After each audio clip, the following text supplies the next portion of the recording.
March 15th, 1952, Midtown Manhattan. With $53,000 in cash, Bumpy Johnson was told, "We're closed in a Cadillac showroom."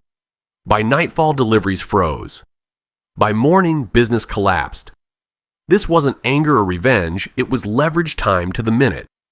One insult triggered a silent shutdown of an empire.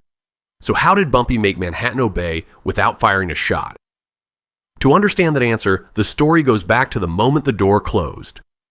March 15th, 1952, 2:47 in the afternoon. Midtown Manhattan. The largest Cadillac showroom in the city occupied an entire block on West 57th Street with floor-to-ceiling windows that let sunlight hammer down on chrome bumpers and polished hoods.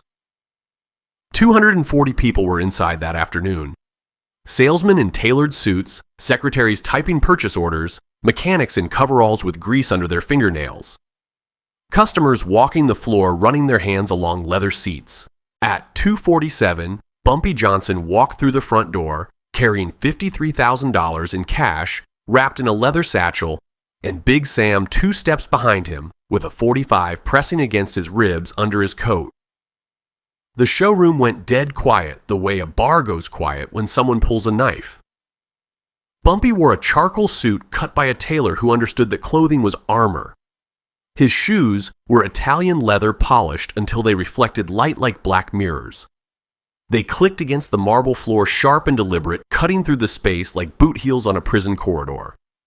He walked past a blonde secretary who stopped typing with her fingers frozen above the keys. He walked past 2 salesmen showing a young couple a sedan. Both salesmen forgot how to speak. He walked straight to the center of the showroom where a midnight blue Cadillac Eldorado sat under a spotlight. The price card said $17,500. Enough money to buy 3 brownstones in Brooklyn or pay off a gambling debt before someone wired your ankles to a transmission block and dropped you in the Hudson. Bumpy walked around the car slowly, ran his hand along the chrome trim, checked the white wall tires, bent down to look at the undercarriage. Big Sam stood near the door with his hand resting near his belt. His eyes swept the room like a sniper scanning rooftops, counting exits, measuring distances. Richard Coleman came out of his office on the 2nd floor and walked down the stairs like a king descending to address peasants. He was 42 years old, 6 feet tall, wearing a suit that cost more than his lowest paid employee made in 4 months. His hair was slicked back with pomade. His cufflinks were gold. He had the kind of face that had never been punched, never woken up in an alley, wondering who he owed and how much it would cost to stay breathing. He stopped 10 feet from Bumpy, smiled. Not a welcoming smile, the smile of a man who had just seen a rat crawl out of a sewer grate. "We're closed," Coleman said. 2 words, delivered in front of 240 witnesses. Not a polite refusal, a public execution without the bullet. The fluorescent lights buzzed overhead like flies circling a corpse. Somewhere in the back, a mechanic dropped a wrench and the clang echoed like a hammer hitting a skull. Bumpy did not move. He stood there staring at Coleman with the kind of stillness that comes right before violence. Big Sam's hand moved toward his belt. His fingers brushed the grip of the .45. Bumpy raised one finger without looking back. Big Sam froze. The room held its breath. 10 seconds passed. Nobody blinked. The blonde secretary stared at her typewriter like it might explode. Bumpy smiled. It was the kind of smile that shows teeth but carries no warmth, the kind of expression a man makes right before he decides whether to break your legs or burn down everything you love. "I have $53,000 cash in this bag," Bumpy said. His voice was quiet, calm. "I want to buy that Eldorado. $17,500. Cash. Today." Coleman's smile widened. "I told you, we're closed. Your door's open. Your lights are on. You have 200 people in here looking at cars. We're closed to you." One of the salesmen, a younger man named Peterson, took a step forward. "Mr. Coleman, if the gentleman has cash, maybe we could—" "Shut your mouth, Peterson, unless you want to be looking for a new job on Monday." Peterson stepped back. Bumpy looked at Coleman for another 5 seconds. Then he turned to the Eldorado, ran his hand along the hood one more time, and looked back at Coleman. This is the car I want. Midnight blue. 17,500. And I said we're closed. Maybe you should try a dealership in Harlem. I hear they're more accommodating to your kind of clientele up there. Big Sam's jaw clenched. His hand moved back toward his belt. Bumpy raised that one finger again. Big Sam stopped. My kind of clientele, Bumpy repeated. His voice did not rise, did not crack. What kind is that, Mr. Coleman? Coleman looked around the showroom, making sure everyone was watching, making sure they would remember this. The kind that thinks cash makes them respectable. The kind that doesn't understand that some establishments have standards. The kind that should know better than to walk into a place like this expecting to be treated like they belong. The room went colder. Two of the customers near the door left without a word. The blonde secretary stopped pretending to type and just stared. Peterson looked at the floor. Another salesman older turned and walked toward the back office like he suddenly remembered he had paperwork to finish. Bumpy reached into his satchel and pulled out a stack of $100 bills. He set it on the hood of the Eldorado. Then another stack. Then another. He counted out $17,500 in cash and left it sitting there on the midnight blue paint. There is the money. There is the car. We can do business right now. Coleman walked over and picked up the cash. He flipped through one stack, checking the bills. Then he handed it all back to Bumpy. Take your money. Go back to wherever you came from and do not come back here. You are not welcome in my showroom. You are not welcome in this neighborhood. You people have your places. This is not one of them. Bumpy took the cash, put it back in the satchel, zipped it closed.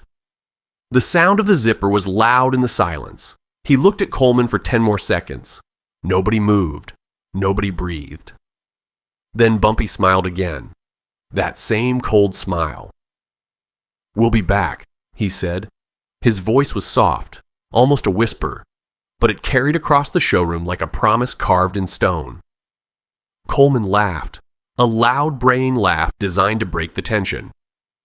You do that. Come back anytime. The answer will be the same. Now get out of my showroom before I call the police and have you removed for trespassing.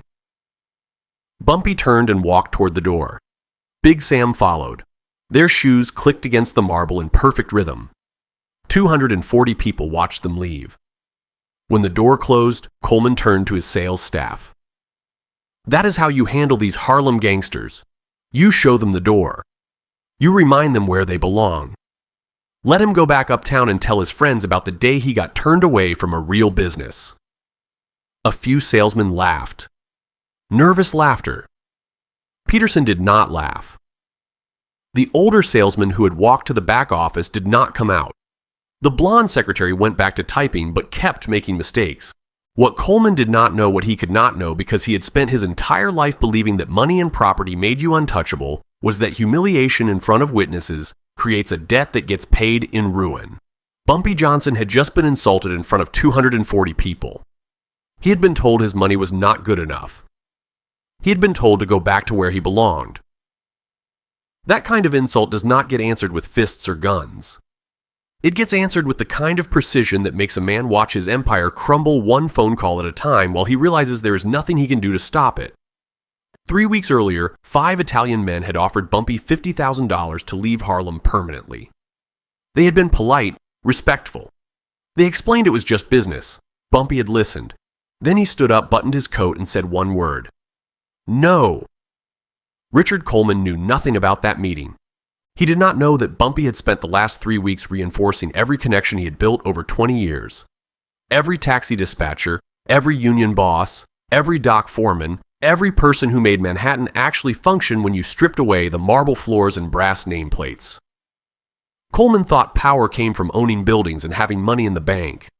He was about to learn that power comes from controlling the invisible systems. The trucks that deliver parts. The unions that unload cargo. The cleaning crews.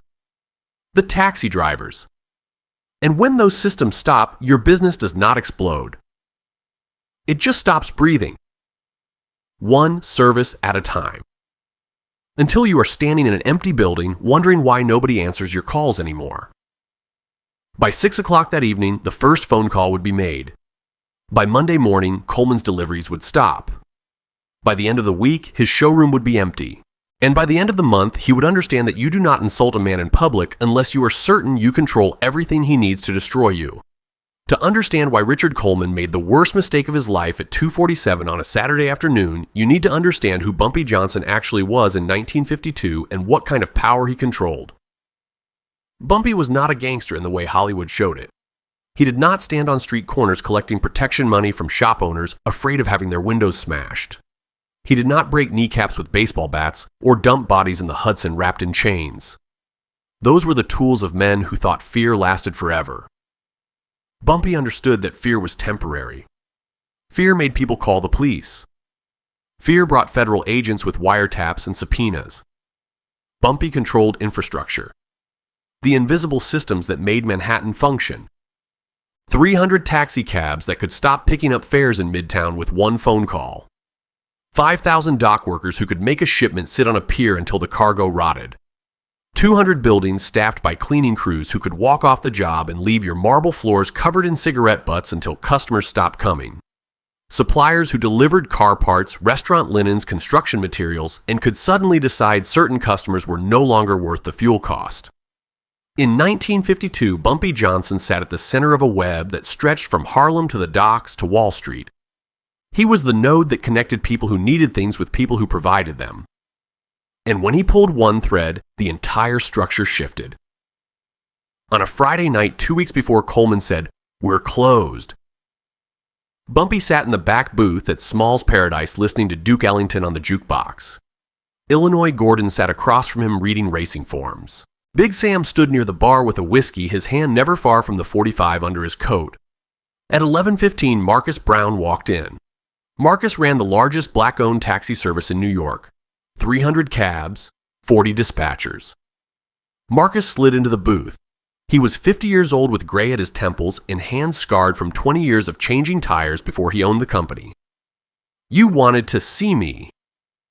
If I asked you to stop picking up fares in Midtown, how fast could you make it happen?" Marcus lit a cigarette. "How long would I need to keep it up? A week, maybe less." Every cab. Nobody picks up south of Central Park. Nobody drops off south of 59th Street. Midtown becomes a dead zone. Marcus smoked and calculated. "That cost me money. Midtown is good business. Businessmen, theater crowds, people who tip. I will cover your losses plus 20%. When I tell you, could be tomorrow, could be next month." Marcus nodded. One phone call. 30 minutes later, every dispatcher knows. Any driver who breaks it gets fired. Bumpy slid an envelope across the table. Marcus took it without counting. He stood, buttoned his coat, and left. 90 seconds. No threats. No explanations. Just an arrangement between men who understood that doing a favor now meant Bumpy would remember when you needed something later. Richard Coleman knew none of this. Coleman was 42 years old and had owned the largest Cadillac dealership in Manhattan for 8 years. His showroom occupied an entire city block. His sales staff was 20 men deep. He sold 400 cars a year and cleared $2 million in profit. He drove a custom Eldorado with his initials on the door panels. He belonged to clubs that banned Jews, Catholics, and anyone whose grandfather had not arrived on the Mayflower. Coleman believed the world was ordered in layers and his place at the top was permanent. He paid his taxes. He donated to charities. He played golf with city councilmen and had dinner with the police captain who controlled Midtown. He thought that made him untouchable. He thought owning a building and having political connections meant nobody could hurt him. What Coleman did not understand was that his business depended on systems he never thought about because they had always worked. Parts delivered from warehouses in Newark. Trained mechanics from unions that controlled work permits. Cleaning crews that arrived at 6 in the morning to polish floors before the first customer walked in. Taxi drivers who brought customers from train stations. Suppliers who extended credit because they believed he would still be in business next year. All of those systems had people running them, and all of those people operated inside networks of favors and debts that Coleman never saw because he had never needed to look. 3 weeks before the showroom incident, Bumpy got a phone call from a restaurant owner in Little Italy. 5 men wanted to meet. Important enough, they were offering neutral ground and safe passage. Bumpy agreed. He showed up with Big Sam, who waited in the car outside with the engine running and the .45 on the seat. The 5 men were capos from different families: Genovese, Lucchese, Gambino Colombo, Bonanno. They sat at a table in the back where the light was dim. They ordered wine, Barolo from 1934, the year Prohibition died. They poured Bumpy a glass. They let him drink before they started talking. The oldest one, Carmine, had run Brooklyn for 20 years. He did the talking. "Mr. Johnson, we have a business proposition. We want to expand into Harlem. Numbers, card games, loan sharking. We are prepared to offer you $50,000 cash to step aside." Bumpy set down his wine glass. "No," Carmine smiled like a man explaining arithmetic to a child. "Perhaps you did not hear the number. 50,000, cash. Today, you walk away. No violence, no problems. You retire with what you built." "I heard the number." "The answer is no." A younger man at the table, maybe 35, with a scar across his knuckles where someone had crushed his hand with a hammer, leaned forward. "This is not a negotiation. This is us being polite. We are offering money for something we could just take. We have 300 made men. You have what, 50? How long does that last when we move in?" Bumpy looked at him. "Then move in. See what happens." The table went quiet. Carmine held up his hand. "Nobody is threatening anyone. We are simply making you aware that Harlem represents significant revenue. 10 million a year. That kind of money should be managed by people with infrastructure. 50,000 is generous for a peaceful transition. Harlem is not for sale. Not for 50,000. Not for 500,000. You want it, you try to take it. But understand that trying means war. War means bodies. Bodies mean newspapers. Newspapers mean federal investigators. And federal investigators mean everyone loses." Carmine's smile disappeared. "You are making a mistake." "Maybe, but it is my mistake to make." Bumpy stood, buttoned his coat, walked out. Big Sam started the car. They drove back to Harlem without speaking. That was 3 weeks ago. The 5 families had not made another move. They were calculating, trying to decide if Bumpy was bluffing. Richard Coleman did not know about that meeting. He did not know that Bumpy had just told the 5 families to stay out of his territory. He did not know that when he said, "We're closed," in front of 240 witnesses, he was not just being racist. He was challenging the order Bumpy had spent 20 years building. He was saying in public that Bumpy Johnson's money was not good enough, that his respect meant nothing. That kind of insult does not get answered with fists or guns. It gets answered with precision, with systematic dismantling that teaches everyone watching what happens when you mistake silence for weakness. When you disrespect a man, make sure you are not disrespecting the entire network standing behind him. Because the man might smile and walk away. But the network does not forget. And when the network moves, it does not break your legs. It breaks your life. Quietly, efficiently. One phone call at a time until you are standing in the ruins wondering what the hell just happened. At 3:30 in the afternoon on March 15, 1952, Bumpy Johnson walked into his office above a restaurant on Lenox Avenue and sat down at his desk. Big Sam closed the door and stood near it with his arms crossed. Illinois Gordon poured 2 glasses of whiskey and set one in front of Bumpy. Neither man spoke. They had worked with Bumpy long enough to know that silence was how he thought, and interrupting him while he was thinking was how you got told to leave the room. Bumpy picked up the phone and dialed a number he knew by memory. The line rang twice. Marcus Brown answered. "It is time," Bumpy said. "Stop picking up in Midtown. Start now." "How long?" "Until I tell you different." "Done." Bumpy hung up. The entire conversation took 11 seconds. No explanation, no discussion. Marcus would make one call to his head dispatcher. The head dispatcher would call the 40 shift supervisors. The shift supervisors would radio every cab on the street. Within 30 minutes, 300 taxi drivers would know the new rule. Midtown was off limits. You could drop off a fare there, but you could not pick one up. If someone flagged you down south of Central Park, you kept driving. If your dispatcher told you to pick up at a hotel on 57th Street, you radioed back that you had engine trouble and could not make it. By 4 o'clock that afternoon, businessmen leaving their offices would stand on street corners with their hands raised, watching cab after cab drive past without stopping. Theater crowds would wait outside restaurants while empty taxis rolled by like ghosts. Hotel doormen would blow their whistles and wave their arms at cabs that suddenly could not see them. And nobody would understand why. At 3:35, Bumpy made his second call. Joseph Williams ran the largest betting operation in Harlem. Numbers, horses, boxing, basketball. If you wanted to put money on something, you went through Joseph or one of his 300 street runners. Joseph also extended credit. If you needed cash and the banks would not talk to you, Joseph would loan you $500 at 20% interest per week.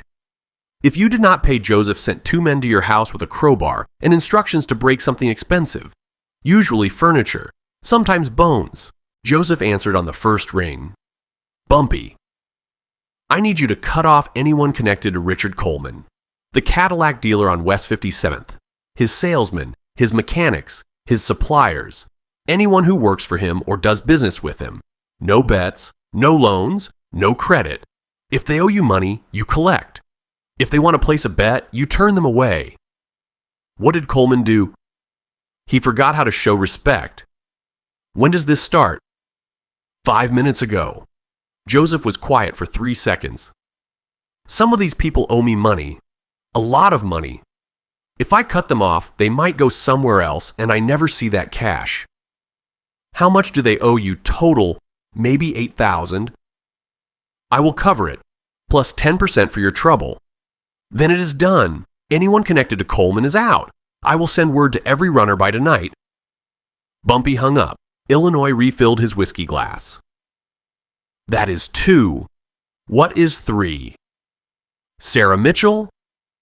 Illinois nodded and walked to the filing cabinet in the corner. He pulled out a folder and flipped through it until he found a phone number written on a card. He handed it to Bumpy. Bumpy dialed. The phone rang 6 times before a woman answered. Her voice was tired. She sounded like someone who had been working since before sunrise and would not stop until after midnight. This is Sarah. Sarah, this is Bumpy Johnson. We met 2 years ago when your nephew got arrested for stealing a car. I made some calls and the charges disappeared. I remember. You told me if I ever needed anything, I should ask. And if you ever needed anything, you would call. I am calling. Sarah was quiet. Then she said, What do you need? You manage cleaning crews for 200 buildings in Manhattan. One of those buildings is the Cadillac showroom on West 57th. I need your people to stop showing up there, starting Monday morning. Nobody cleans that building, not the floors, not the windows, not the bathrooms. It stays dirty until I tell you different. For how long? A week, maybe 2. Mr. Johnson, if I pull my crew from that building, Coleman will just hire someone else. No, he will not, because you are going to make some phone calls tonight to every cleaning service in Manhattan. And you are going to explain that anyone who takes that contract is making an enemy they do not want. Sarah was quiet for 10 seconds. That is a big ask. I know. I will pay you for the lost revenue. And I will remember that you helped me when it mattered. Then it is done. Monday morning that showroom does not get cleaned, and nobody else touches it either. Bumpy hung up. Big Sam spoke for the first time since they had entered the office. That is 3 calls. You said 4. The 4th one waits until tomorrow. I need to let the first 3 take hold. Let Coleman spend the weekend wondering why cabs are not stopping and why half his sales staff suddenly cannot place bets. Let him feel it before I hit him with the last one. Illinois sat down. What is the 4th call? Thomas Reed, Dock Workers Union, 5,000 men. When I call Thomas Coleman's shipments stop moving. $800,000 worth of car parts sitting on a truck with nowhere to go. That is when Coleman understands this is not bad luck. This is a message. By 6 o'clock that evening, word was moving through Harlem like smoke through a building with the windows open. Bumpy Johnson had been disrespected. Someone in Midtown had turned him away, made him look small in front of witnesses. And now that someone was going to learn what happened when you mistook civility for weakness. The story spread through barbershops and social clubs. It moved from bartenders to waiters to cab drivers to shop owners. By midnight, half of Harlem knew that Richard Coleman had made an enemy who did not forgive and did not forget. This is a story about how power operated in 1952 New York, about systems most people never saw and methods that should stay in history books. It is not a guide. It is not something to replicate. It is simply what happened when one man decided that respect was worth more than peace. Rumors are only weapons when everyone believes them. And in Harlem in 1952, when Bumpy Johnson made 4 phone calls everyone believed. Monday morning at 6 o'clock, the cleaning crew that serviced the Cadillac showroom on West 57th Street did not show up. Sarah Mitchell had made her calls over the weekend. Every cleaning service in Manhattan now understood that the Coleman building was closed territory. Taking that contract meant making an enemy of Bumpy Johnson, and nobody needed money that badly. By 9 o'clock, when the first customers walked through the door, the showroom looked like it had been lived in by people who did not care. Coffee cups sat on desks with brown rings staining the wood. Ashtrays overflowed with cigarette butts that spilled onto the floor. The windows that usually sparkled like crystal were smudged with handprints and street grime. The marble floor that customers walked across on Saturday afternoon, polished to a mirror shine, was now dull with tracked-in dirt and oil stains from the service bay. Richard Coleman walked in at 9:30 and stopped in the middle of the showroom. He stared at the floor, at the windows, at the desks covered in yesterday's paperwork and half-empty coffee cups. He turned to Phillips, his sales manager. "Where is the cleaning crew?" "They did not show up. I called the service. Nobody answered. I left 3 messages." "Call someone else. Get this place cleaned before noon. We have customers coming in." Phillips made calls. 6 different cleaning services. 3 did not answer. 2 said they were fully booked. 1 said they could send a crew on Thursday. Phillips hung up and looked at Coleman. "Nobody can come today." Coleman's jaw clenched. "Then get our own people to do it. Salesmen, mechanics, I do not care. This place looks like a bus station bathroom." By noon, 2 salesmen and a mechanic had swept the floors and emptied the ashtrays. The windows were still dirty. The desks still had coffee stains. But it was better than it had been. Coleman stood at his office window looking down at the showroom floor and wondered why 6 cleaning services suddenly could not find time to take his money. At 2 o'clock Monday afternoon, Bumpy made his 4th phone call. Thomas Reed ran the dock workers union. 5,000 men who loaded and unloaded every ship truck and train that moved cargo through New York. If Thomas told them to walk off a job, they walked. If he told them a particular shipment was not moving today, it sat on the pier until seagulls nested in the boxes. Thomas answered on the first ring. "Bumpy, I need you to hold a shipment. Cadillac parts coming into Pier 47, $800,000 worth of engines, transmissions, body panels. It is supposed to be delivered to the Coleman showroom on West 57th. I need that truck to sit on the dock until I tell you different." "How long?" "A week, maybe 2. "The shipping company will complain. They will say we are in breach of contract. They will threaten to sue the union." "Let them threaten. By the time their lawyers file paperwork, this will be over." What did Coleman do? He forgot that respect is not optional. Thomas was quiet for 5 seconds. "That shipment was supposed to move this afternoon. If I stop it now, Coleman will know someone made a call." "Good. I want him to know." "Then it is done. That truck does not move. Not today. Not this week. Not until you say so." By 4 o'clock Monday afternoon, Coleman got a call from his parts supplier in Newark. The shipment that was supposed to arrive that morning was still sitting on Pier 47. The trucking company said the dock workers refused to load it. No explanation, no union grievance, just a flat refusal. The supplier wanted to know what Coleman wanted to do. Coleman told them to offer the dock workers double pay. The supplier called back 20 minutes later. The dock workers said no. Coleman told them to find a different trucking company. The supplier called back an hour later. Every trucking company that used union labor said the same thing. That shipment was not moving. By 6 o'clock, Coleman was on the phone with his lawyer. The lawyer said he could file an injunction against the union, but it would take 3 days minimum and probably a week. Coleman slammed the phone down hard enough that the base cracked. He sat in his office looking at the week's schedule.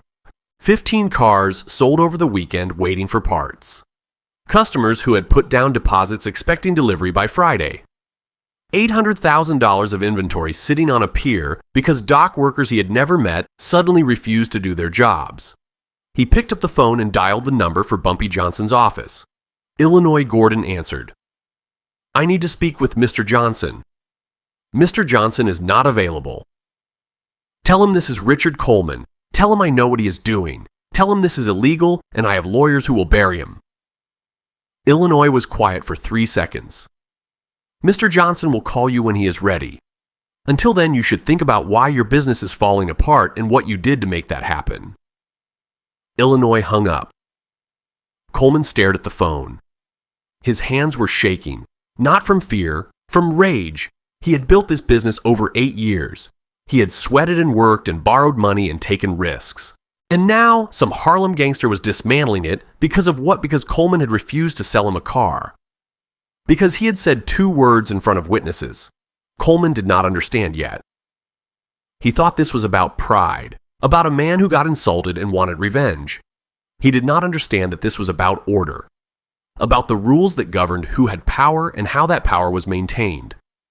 He had broken those rules, not by being racist, by being stupid enough to think that owning property and having money made him untouchable. By Tuesday morning, 3 more salesmen could not place their usual bets with Joseph Williams. By Wednesday, the showroom floor was dirty again because nobody would send a cleaning crew. By Thursday, customers started asking why the cars they had ordered were not ready.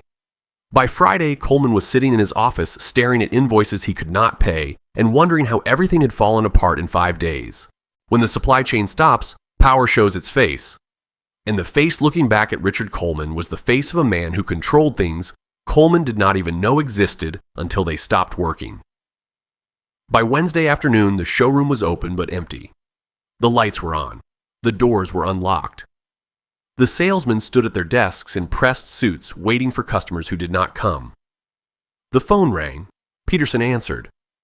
A man asked about a sedan he had test driven on Saturday. Peterson explained they could have it ready by Friday. The man said he would think about it and hung up. He did not call back. At 11 o'clock, a couple walked in looking at a convertible near the window. Phillips approached them with a smile and his best sales pitch. They listened for 5 minutes. Then the husband said they needed to talk it over and they left. Phillips watched them walk down the street and get into a taxi that had been waiting at the corner. The taxi drove north toward Harlem. At 1 o'clock, a businessman in a tailored suit came in asking about the midnight blue Eldorado that still sat under the spotlight in the center of the showroom. The same car Bumpy had tried to buy on Saturday. Coleman came down from his office personally to handle the sale. He quoted the price, $17,500. The businessman nodded, said he would be back tomorrow with a bank check. He never came back. By Thursday, the pattern was clear. People walked in. People asked questions. People left without buying.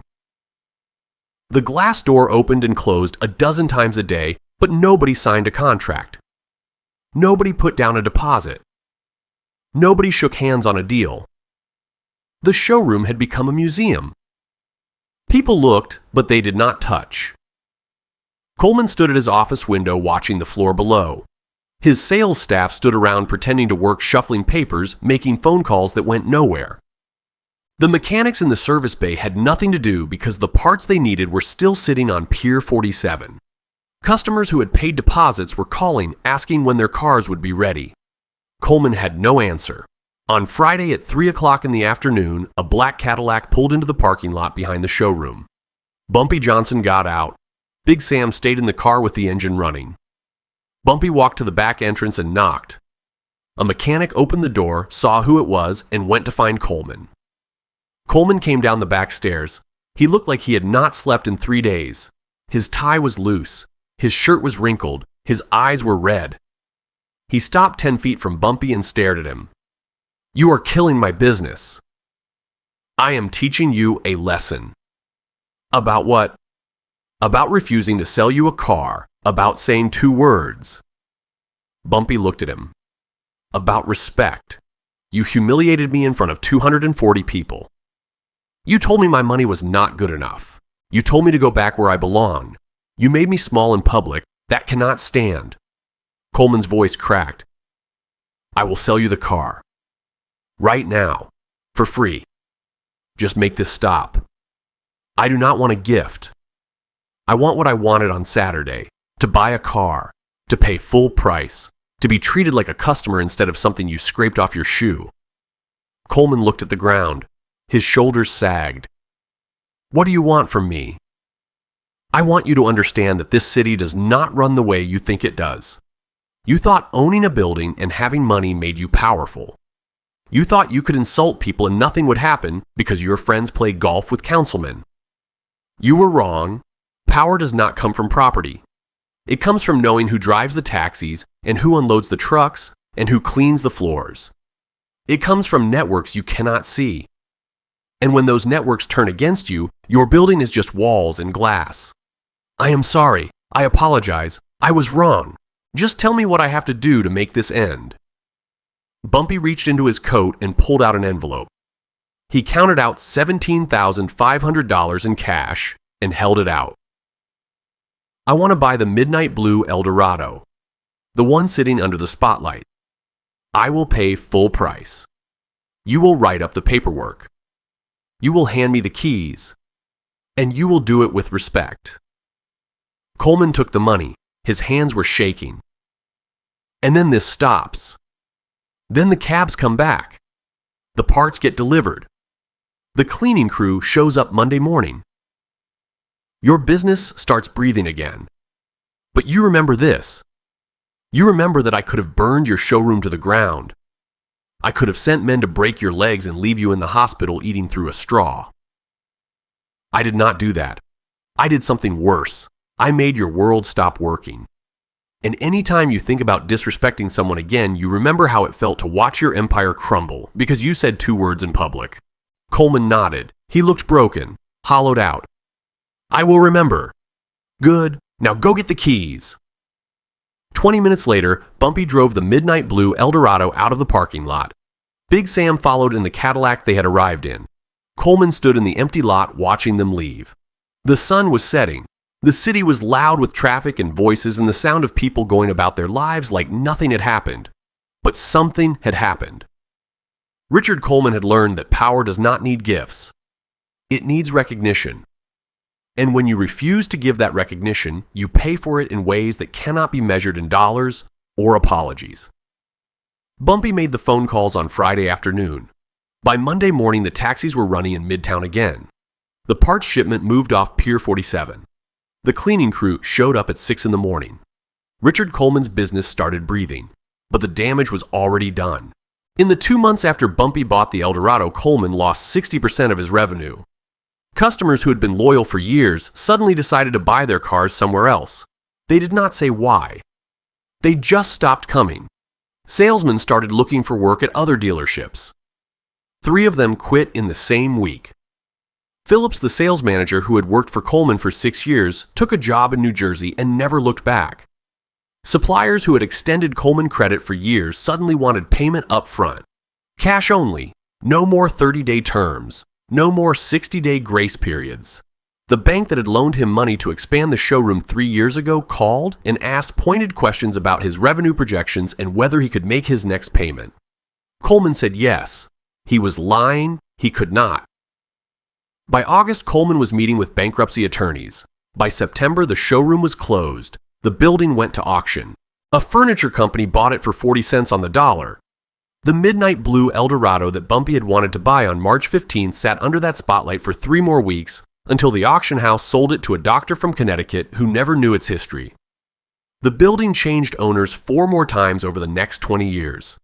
It was a furniture store, then a restaurant supply warehouse. Then it sat empty for 2 years with newspapers covering the windows and pigeons nesting in the rafters. But people in Midtown remembered. Cab drivers remembered. Dock workers remembered. They told the story in bars and break rooms. About the day a Cadillac dealer told Bumpy Johnson, "We're closed," and how that dealer was out of business 6 months later without a single bullet fired or a single bone broken. Bumpy drove the midnight blue Eldorado for 6 years. He kept it polished. He drove it through Harlem on Sunday afternoons with the top down. He parked it in front of Small's Paradise and left it there for hours while he sat inside listening to Duke Ellington and conducting business. Everyone who saw that car knew what it meant. It was not just a vehicle. It was a monument. A reminder that respect was not optional in this city. That you could own buildings and have money in the bank and belong to the right clubs, but if you did not understand how power actually worked, you would lose everything. The story spread beyond Harlem. It moved through Brooklyn and the Bronx and Queens. It reached the 5 families who had offered Bumpy $50,000 to leave town. They heard what happened to Coleman. They heard how Bumpy had dismantled a business in 1 week with 4 phone calls. They stopped talking about moving into Harlem. The territory stayed closed. The order held.